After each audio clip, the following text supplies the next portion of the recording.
मेरे प्रिय बच्चे, आज मैं तुम्हारे लिए एक खास संदेश लेकर आया हूँ, जिसे तुम ध्यानपूर्वक सुनना। प्रिय बच्चे, इस संदेश को अनदेखा या बीच में छोड़ने की गलती मत करना। अंत तक पूर्ण सुनना। प्रिय बच्चे, यदि तुम मुझसे प्रेम करते हो तो मेरे इस चैनल को लाइक, सब्सक्राइब, शेयर करके कमेंट में हर हर महादेव अवश्य लिख देना। या लिखना मत भूलना। मेरे प्यारे बच्चे, कैसे हो तुम? अब तुम्हारे जीवन में बदलाव का दौर शुरू हो चुका है। तुम बहुत भाग्यशाली हो जो तुम्हें मेरा यह संदेश आज प्राप्त हुआ है। आज मैं तुम्हारी सभी चिंताएं दूर करने आया हूँ। अब जो मैं तुम्हें बताने वाला हूँ उसे ध्यान से सुनना। मैं जानता हूँ कि तुम उससे लेकर बहुत अधिक चिंताओं में डूबे हुए हो। उसे ही याद करके आंसू बहाए जा रहे हो, लेकिन अब तुम्हें यह सब बंद कर देना चाहिए। वह तुम्हें हर हाल में पाना चाहता है। तुम्हें भी यह पता है उसे तुमसे बहुत अधिक लगाव है। वह तुम्हें किसी भी हालत में खोना नहीं चाहता और तुम भी यही चाहते हो। वो तुम्हारे पास रहे, तुमसे कभी दूर न जाए। तुम दोनों ने अपने जीवन में बहुत से उतार चढ़ाव देखे हैं, लेकिन कभी एक दूसरे से दूर नहीं गए। दोनों एक दूसरे को संभालते थे। समान प्रेम, समान भावना, समान सम्मान के कारण ही यह रिश्ता बरकरार रहा।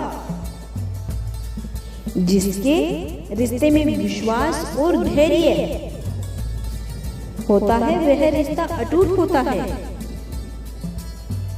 समय के साथ यह प्रेम और भी गहरा हो जाता है। हर प्रेमी का एक कर्तव्य होता है कि वह हर स्थिति में अपने प्रेमी का साथ निभाए, कभी भी उसे अकेला न छोड़े। दुख की घड़ी में जो अपने प्रेमी का दुख में साथ दे, वही जीवन साथी बनने के योग्य है। मैंने देखा है कि तुमने हर परिस्थिति में उसका साथ दिया है, क्योंकि तुम्हें उससे सच्चा प्रेम है।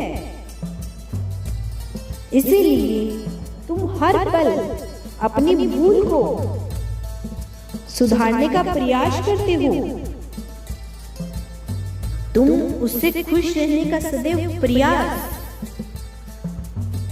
करते रहते हो। तुम उसे हमेशा मुस्कुराता हुआ ही देखना चाहते हो। तुमने उसको अपना सब कुछ माना था। मैंने देखा है तुमने अपनी खुशियों का त्याग कर उसके लिए बहुत कुछ किया था, लेकिन उसने तुम्हारे त्याग और प्रेम को कभी समझने का प्रयास नहीं किया।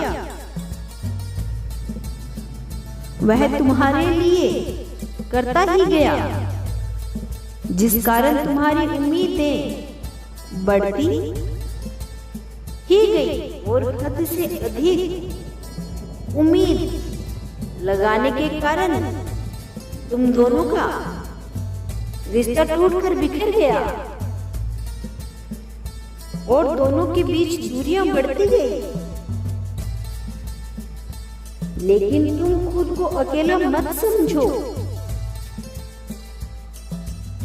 खुद को इन सब चीजों के लिए दोषी मत समझो, क्योंकि तुमने उसके लिए सब कुछ सच्चे हृदय से किया था। कोई छल कपट नहीं है तुम में। मैं हूं ना, मुझ पर विश्वास रखो। मैं जल्द ही तुम्हारी सभी परेशानियों को दूर करने वाला हूं। लेकिन अब तुम्हें अपने अतीत को भूलकर आगे बढ़ना ही होगा। तुम्हारा प्रेम सच्चा था, इसलिए तुम्हें रोने की आवश्यकता नहीं है। तुमने प्रेम किया था, कोई पाप नहीं। वह अपनी गलतियों का पश्चाताप अवश्य करेगा, क्योंकि उसे तुमसे सच्चा एवं निश्चल व्यक्ति कभी नहीं मिल सकता। अभी वह घमंड में चूर होकर आसमान में चाहे जितना उड़ ले, उसके पाप की सजा उसे अवश्य मिलेगी। तब वह तुम्हारे लिए दर दर भटकेगा। फिर वह चाहे जितना खुश रहने का प्रयास करेगा, किंतु रह नहीं पाएगा। बच्चे, तुम अपने अशांत मन को शांत करने का प्रयास करो। तुम्हें स्वयं को मजबूत बनाकर इस बुरे वक्त से बाहर निकलने का प्रयास करना ही होगा। मैं तुम्हारी सहायता करूंगा। तुम अकेले नहीं हो बच्चे, मैं सदैव तुम्हारे साथ हूं। इसीलिए तुम खुद को कभी अकेला मत समझना। मुझे याद करके खुशियों की ओर अपना कदम बढ़ाओ। तुम्हें इस प्रकार उलझा हुआ देखकर मेरा मन बहुत दुखी हो जाता है। मैं सदैव तुम्हें पसंद देखना चाहता हूँ, इसीलिए तुम्हें हमेशा खुश रहने का आशीर्वाद देने आया हूँ। मैं कल फिर आऊंगा, प्रतीक्षा करना। यदि तुम कल भी मेरा संदेश सुनना चाहते हो तो यस टाइप करो। मेरे बच्चे सदा सुखी रहो, कल्याण हो तुम्हारा, तुम्हारा हर दिन मंगलमय हो। ओम नमः शिवाय।